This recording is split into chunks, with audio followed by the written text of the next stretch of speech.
The family mulled around the idea of watching another vid. With some of the Primarchs gone, should they watch another? It was after all a personal foray into some of the most intimate parts of their brother's offspring. From a tactical point of view, I say we should watch another. Finally spoke up Corvus, breaking the silence. Finally, someone who agrees with me. Just the Emperor. It feels like you were mulling those ideas over for weeks. Corvus blinked, looking at his father, but, we have only been sitting here for a couple of minutes. As if anyone could go do anything else with this family. Ground out Conrad. A jest, a weak one, but a jest. The Emperor waved, ignoring Conrad's comment. Can we just watch the vid? Spoke the Lord of the Death Guard. This is getting annoying and I have better things to do, like beheading a certain traitor. Patience.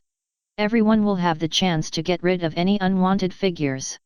Jagatai spoke up, speaking sense to his brothers.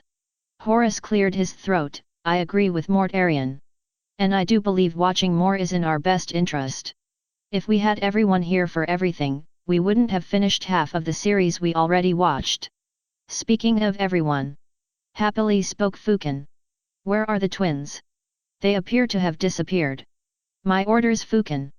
Not to worry, they are merely setting things into place. The Primarchs looked toward their father and blinked once. With some of the best custodes keeping watch so that their plans don't devolve into a convoluted mess. Fair point. Spoke up Fulgrim. The two strive in perfection in the art of convolution and espionage, yet they twist it to such a degree that even they can barely understand it. Elsewhere. The twins laughed maniacally, as they were teleported up onto the Alpha with the rest of their forces, ready to do their father's bidding. They continued scheming until they felt a little tap on their shoulders and turned around to see a custodes. The custodes flicked his flamer on, some flames spitting out, ready to be used as he let out a giggle, then a full-blown cascade of laughter, all three brothers in their new crusade of righteous flames as they marched out like a finely tuned orchestra, ready for war. It was then that the twins knew. Back with the Emperor and family. Shall we get on with it then? Asked Sanguinius, a note of impatience in his voice. He hated how sometimes it took forever for people to just shut up and play the vid. Maybe he should get himself checked out? He has been showing more aggression when it comes to vids. Fine. Muggos, play it. Our usual Muggos did as ordered, a prayer and a hope that the machine spirit would continue to be a good machine spirit.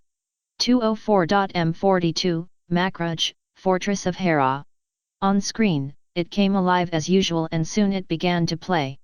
The holo recorder sprang to life suddenly, showing the red, blotchy face of Aegidius in a dark area by himself. The boy obviously was crying and hiding away, surprised when the recorder came back. He tried to turn it off, and it ended up showing more of his surroundings instead.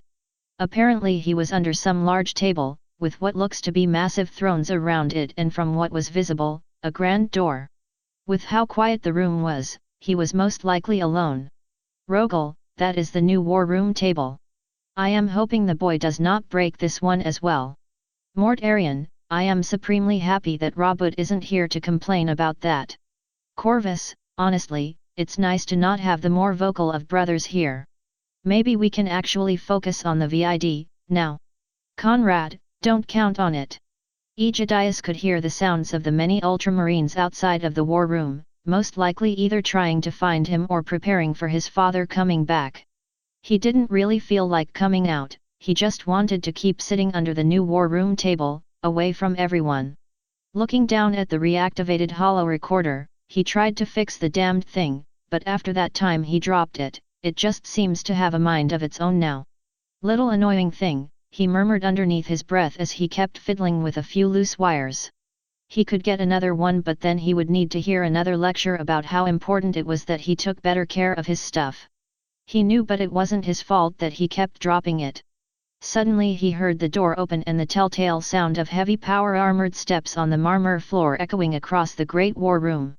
Aegidius quickly scooped up the recorder, going impossibly still as he tried to be as quiet as possible. His ears picked up sharply, gently rotating to get a better grasp on the sound. He saw as his father's ornate armored sabatons from the armor of fate come into position right in front of him. He was about to reveal himself, but then... Damned orcs! The swear was as chilling as a Fenrisian hell winter. The Night Haunter had entered the war room. I stopped the Wa'ak just before it threatened the northern asteroid fields. Ferris, how close were they to Makruj? Sanguinius, damned greenskins will never die, will they? Ferris, seeing as how they were made during the war in heaven and have been a menace to the galaxy for a few million years, I don't think so. Emperor, we are quite close actually. All of the major orc empires are dead for now. But not to worry, I have been working on more methods to make sure the greenskins stay dead. Jagatai, one can only hope that one day we will be rid of their menace forever. Horus, if that happens, then I will never relieve the day I threw an orc war boss out of a window from the 85th floor. But it's for the best. He saw as his father turned to face his brother. Good work, one less threat to worry about. He wanted to jump out. When was the last time he heard his father's voice? The last time he saw him? He rotated his ears towards them, capturing as much sound as possible. Fantastic job!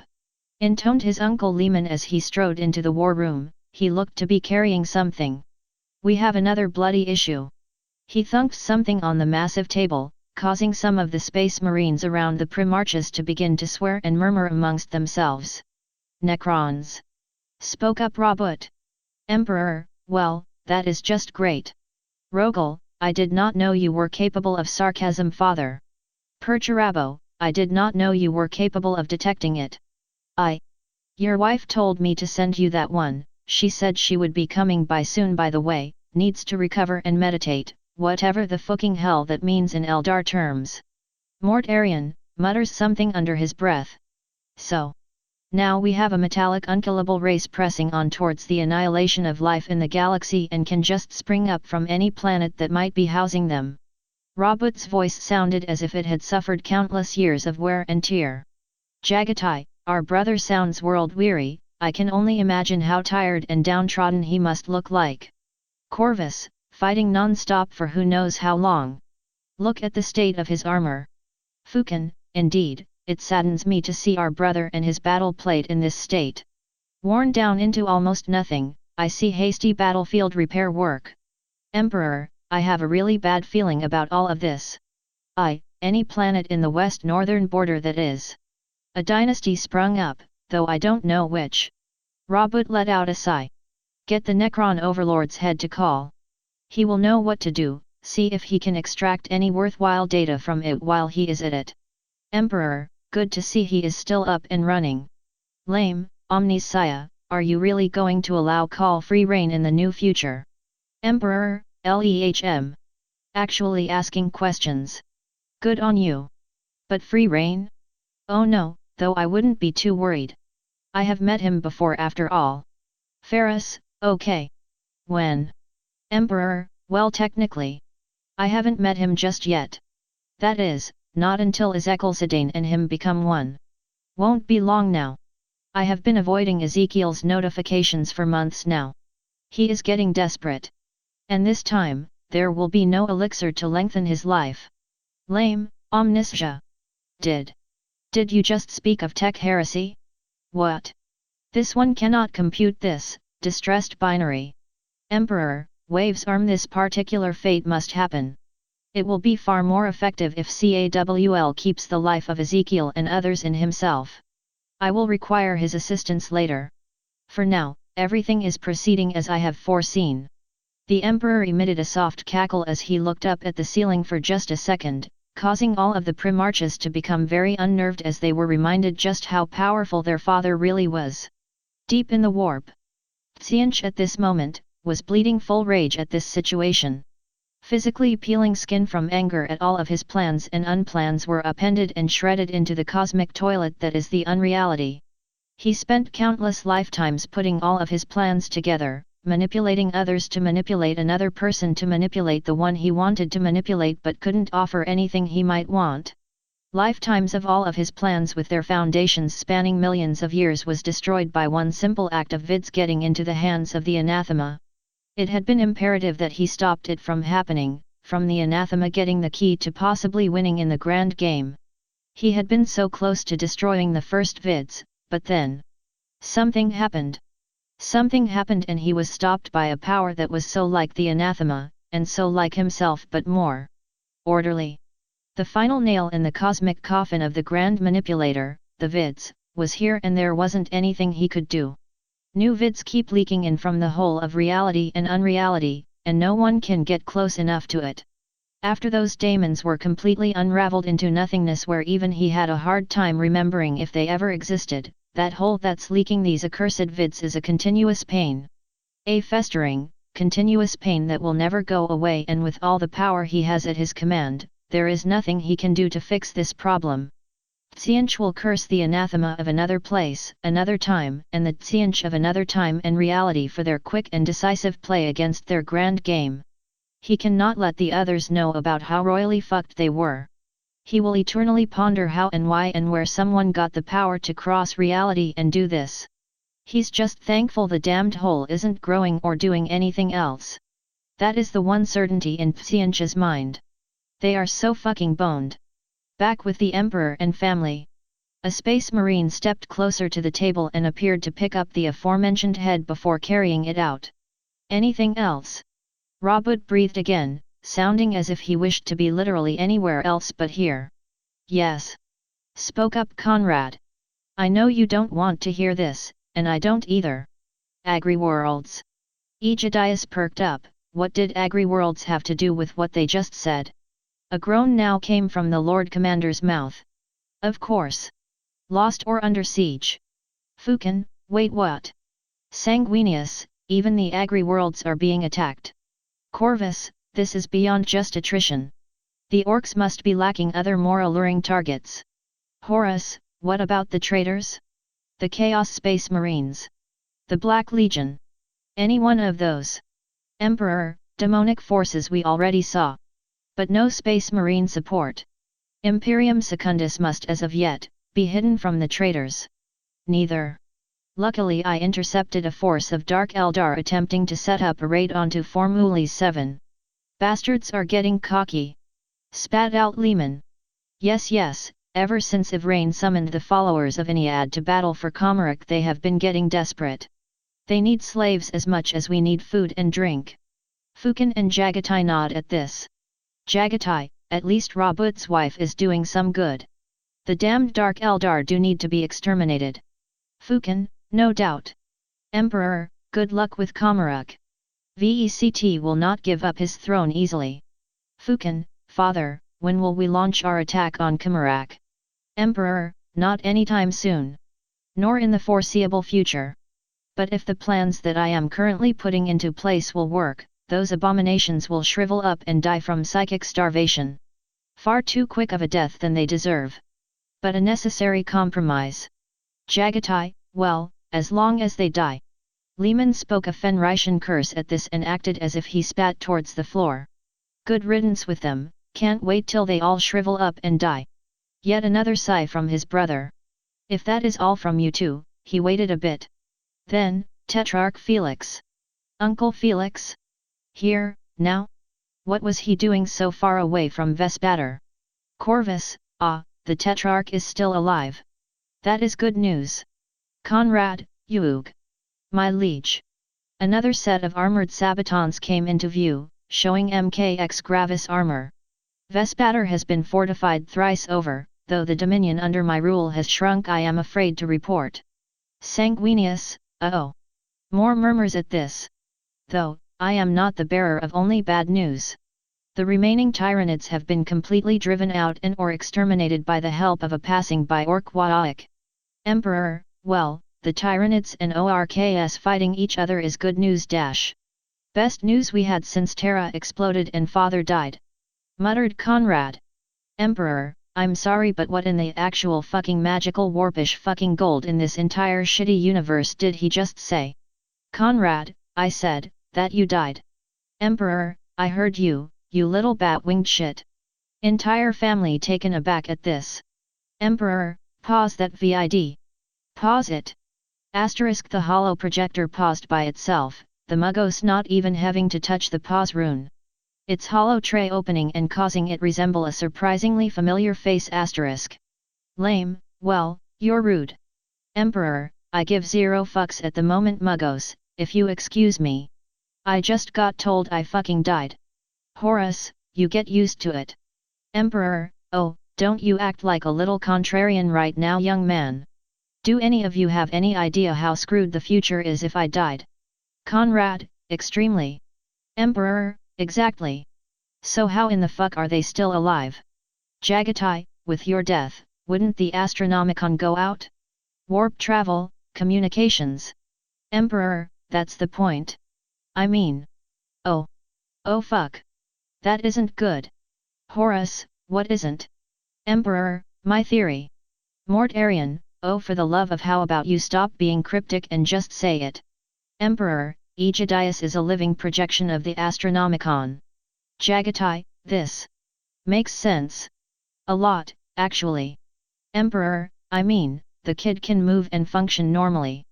But his growth, both physical and mental, is completely stunted. It could very easily be a side effect of the Astronomicon being projected by him. It was my secondary plan after all, the plan to keep the Astronomicon embedded in myself. Fulgrim, that could also explain why the Eldar claim for him to shine brightly. Fukin, and how in the second VID, little Aegidius said how people could get lost without him. Horus, did you drop that idea because a moving space beacon meant to navigate people is a bad idea? Emperor, no. I dropped it because I didn't have time to implement it. The Astronomicon itself is so massive that it could stay focused on one location even if I was half the galaxy away from Terra. Lion, seeming how unreasonable Rabud is with raising his child, he will be supremely angry at you if he finds out what the future you did to Aegidius. Ferris, but one question remains, brothers. What happened and why is Aegidius the living Astronomicon? If what father said is true, then how did this come to pass? Lion, I am unsure. Father. Emperor, seeing as I am fucking dead. It is very very possible that future me. Latched. Horus, yes? Go on, we're waiting. Emperor, I require more evidence before I go down that route. Sanguinius, well. How about, we watch and find out? Horus, oh yeah, sure. Right as father was about to say something that most likely was going to change our entire outlook on these vids. Emperor, fuck off Sonny. You will find out when you will. Horus, where is this attitude coming from? I haven't felt like this since I was 8. Bastards are useful for something after all. Chuckled Uncle Lehman. Appears so, my lord. Spoke up Felix again, apparently not feeling in the mood for jesting. Though now I fear that when or even if they destroy this tendril, they will turn and fall upon us. In which case I would evocate for an evacuation of dash. No, his father's tone stopped Felix mid-sentence. I am afraid that we cannot afford it, you stand, or you, he let it trail, knowing what he meant. Fulgrim, the borders are that weak. Rogel, Rabud refers to manpower. Perturabo, just. I don't have the energy to hit you right now. Lion, a weak defense is non-optimal, but workable, however, if one can't reinforce or relieve it eventually. The lion dramatically gestured something crumbling with his hands. Or what? Aegidius couldn't ask that, would everyone get mad at him again for sneaking in? But well. He was here first, they came in on him. Or what if? What if his dad was angry about what happened to Makridge while he was gone? What if everyone was? He shuddered, curling into a ball as he continued to listen. Anything else? No? Good. Now, we need to raise a few more guard regiments.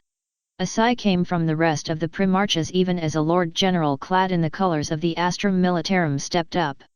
Promise them one full meal per day, no exceptions. Fukin, I am sorry. Ferris, and there it is. Corvus, weak supply lines and a waning number of agri-worlds. Production must be at an all-time low if rationing is that strict. Conrad, knowing our brother. The only reason why they haven't all fallen to pieces is because of efficiency and the rationing being in effect for everyone. Not just common citizenry. Sanguinius, brother, that is quite an accurate evaluation. Conrad shrugs shoulders. I used the same stratagem on Nostramo when the poor couldn't even get 2 meals per week and the rich were literally throwing it up in order to be able to digest more. The Lord General gave a salute and marched off. 1 meal a day? I get 3, why do they get 1? Aegidius accidentally blurted out, before letting out a squeak as he slapped his hands over his mouth. Lion, not the brightest child. Fukin, well. I can't really call him dim, but he did bring up a good point. Everyone went quiet for a second, then the booming chuckle of his Uncle Lehman came through as he turned and began to walk away. Dismissed. Sighed Robert, somehow sounding even more defeated and disappointed than before.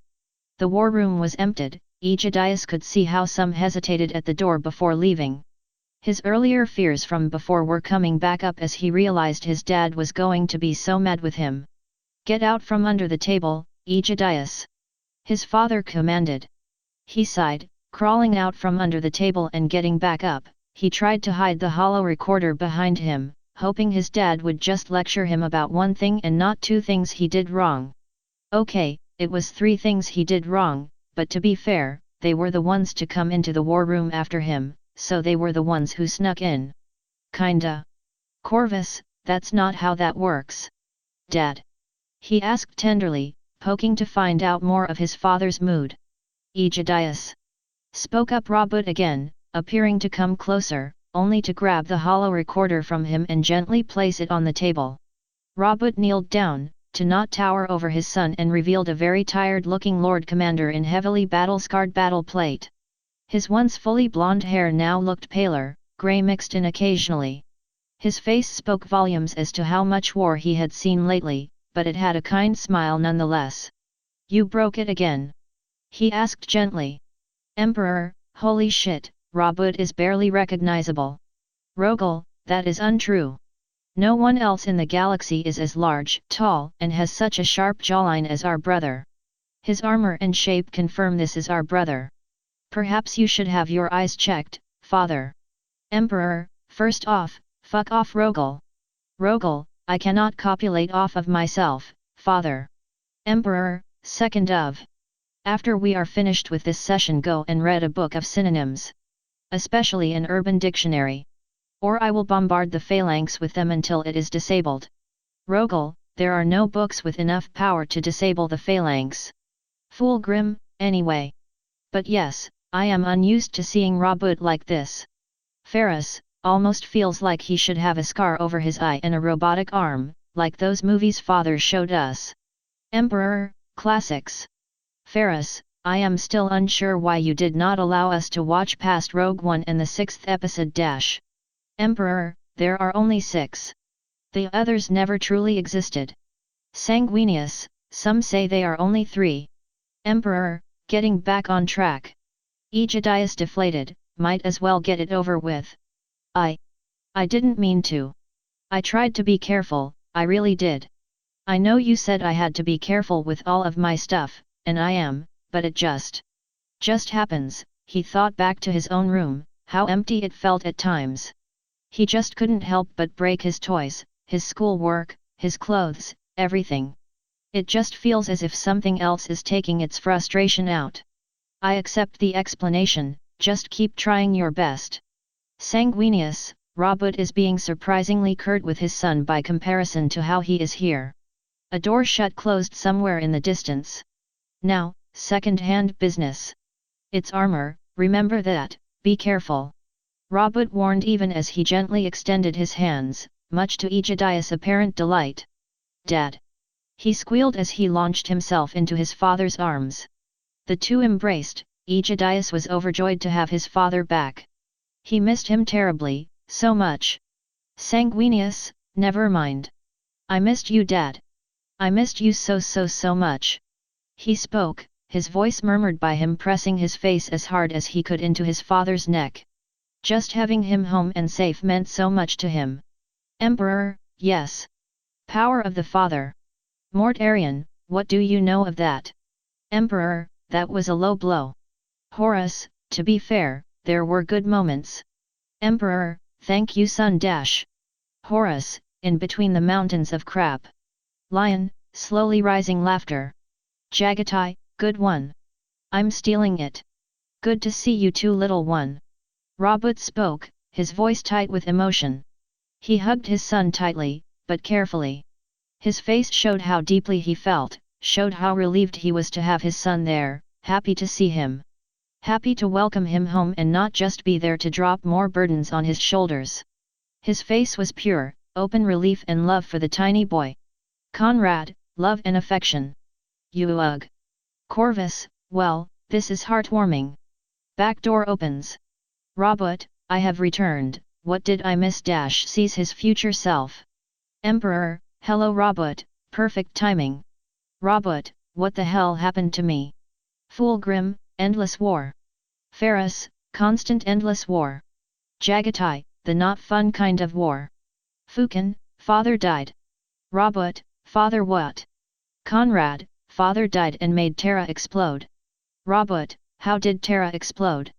Rogel, father believes that Aegidius is the astro. Massive hand of Emps slammed over his mouth.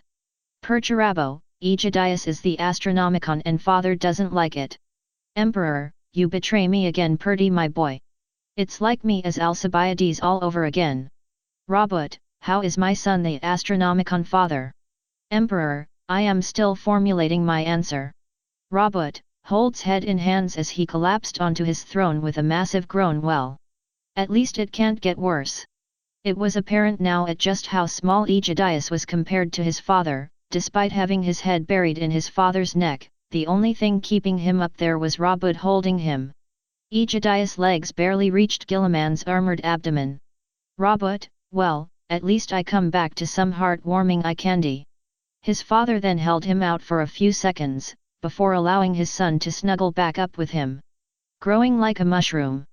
He spoke much to Aegidius' delight even as his father's tone took on a more serious edge.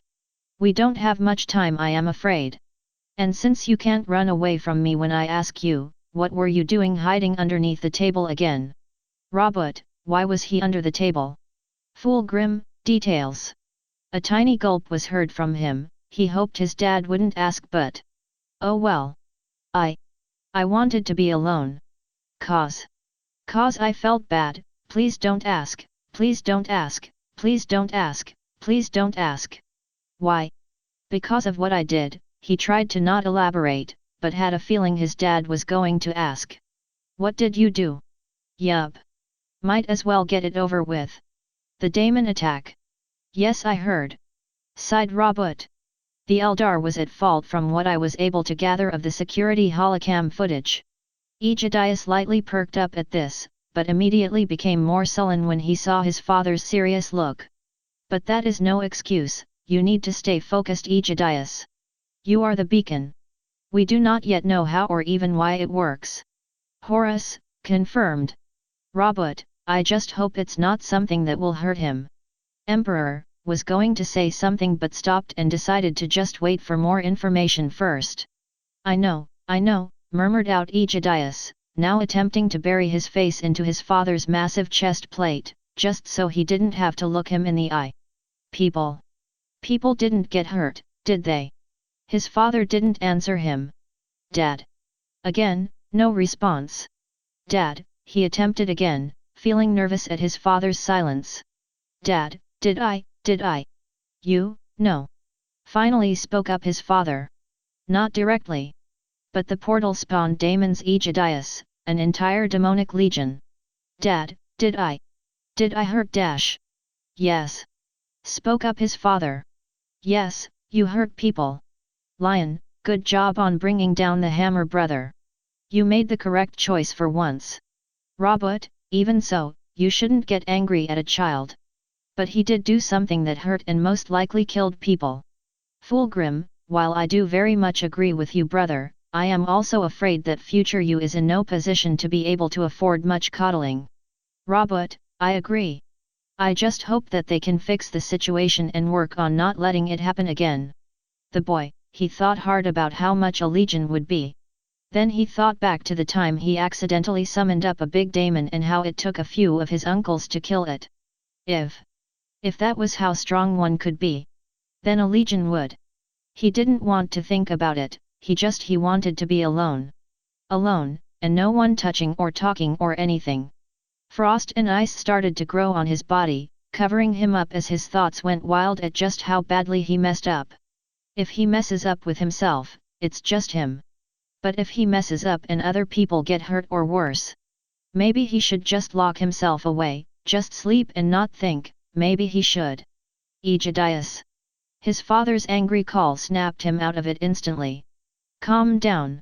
Not everything can be solved by locking oneself into his own mind. The frost began to melt.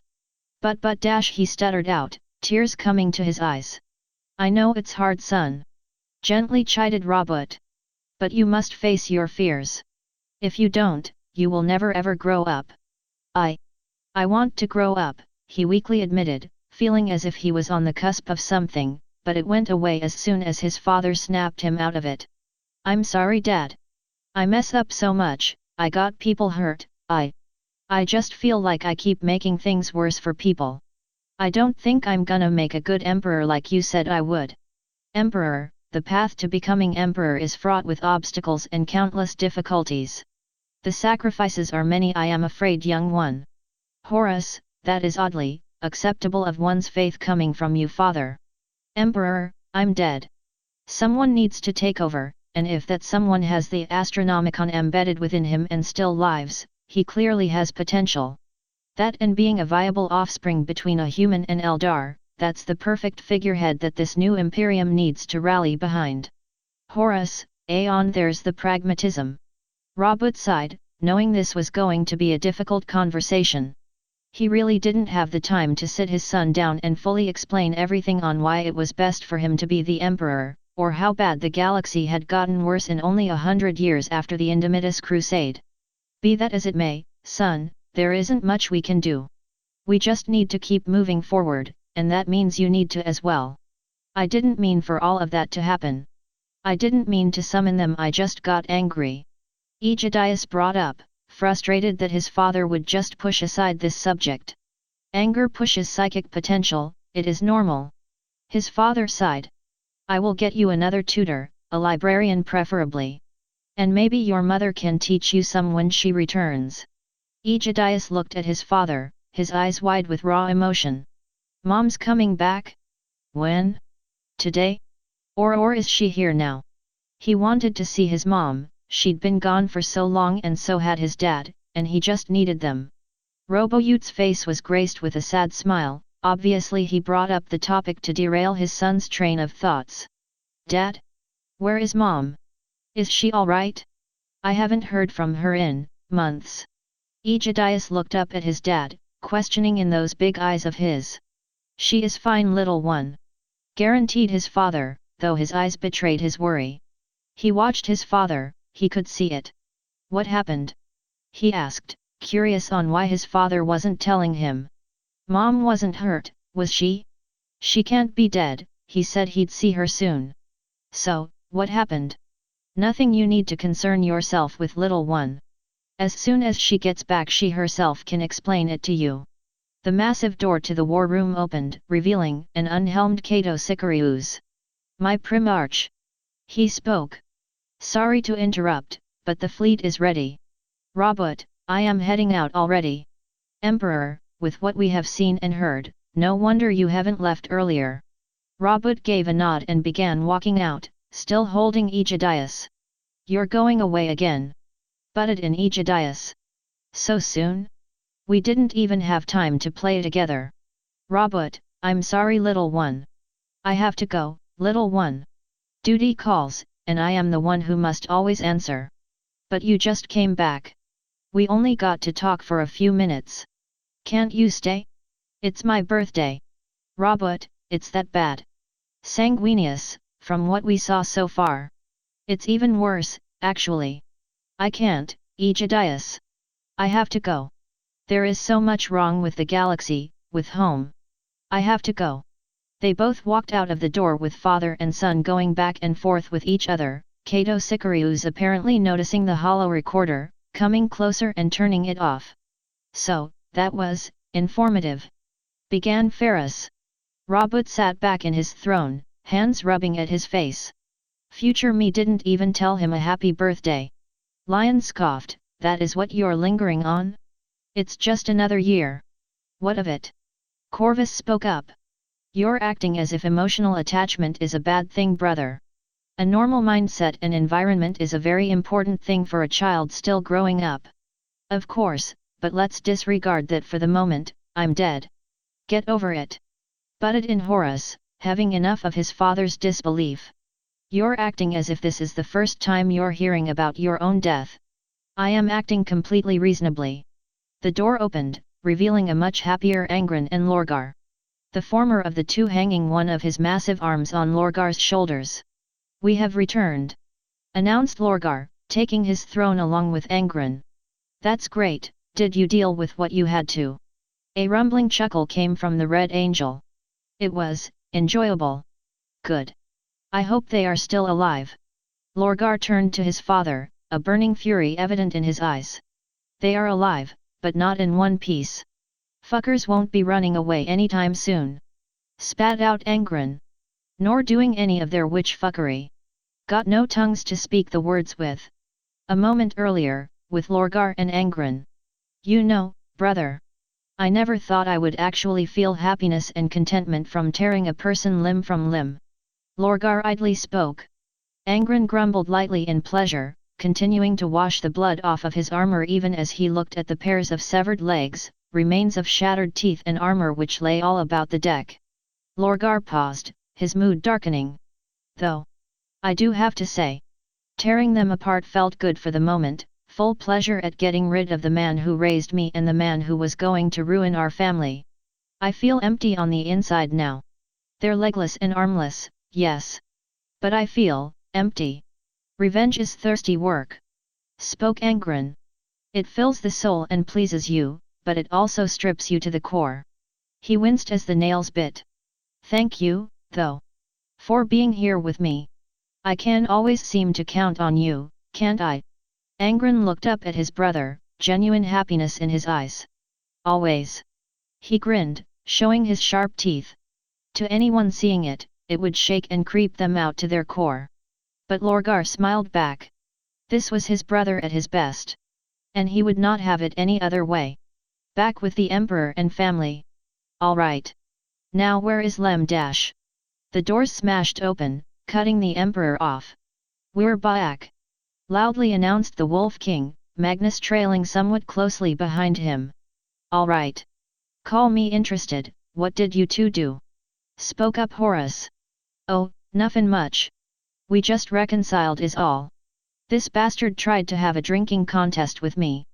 Oi! I thought we agreed not to bring that up. We agreed to no such thing. Said Magnus, a big dumb grin appearing on his face. Jagatai raised his eyebrows. Now I am interested as well. What happened? Nuffin. I beat him. Only because you cheated, nerd. Using my mastery of biomancy to enhance the processing speed of my liver is perfectly within any rules you are capable of coming up with. Oi! The rules stated ya don't use any of your maleficarum to win. And I didn't. I just used my natural powers that our father gave us. And besides, we agreed to no table breaking. That one was an antique, brother. Oh, now you're going on about that again. I said I was sorry. I thought you were going to pass on my orders for me, Magnus. The Emperor reminded them, but still amused that these two were finally getting along. Oh, I did, father, no worries there, it's being taken care of. As soon as Ahriman nurses his hangover, Magnus continued muttering on about how someone was able to even give a space marine one. Horus then spoke up. Oh yes, to bring you up to speed. Rabut's son is the living Astronomicon and father along with Terra are dead. Lorgar spat out the tea he was drinking. The fuck? Okay. Magni Magic shrugged, knowing that it had to be something big to make the future that horrible. Magnus looked around and counted the brothers and realized something. Used to the complete plot wits at this point, father, where are the twins? Nowhere you have to concern your busy little mind with. They are fucking shit up in a good way. And well, as long as you passed the orders on, so it's all good. Can't just keep sitting here and not passing on some orders, you know.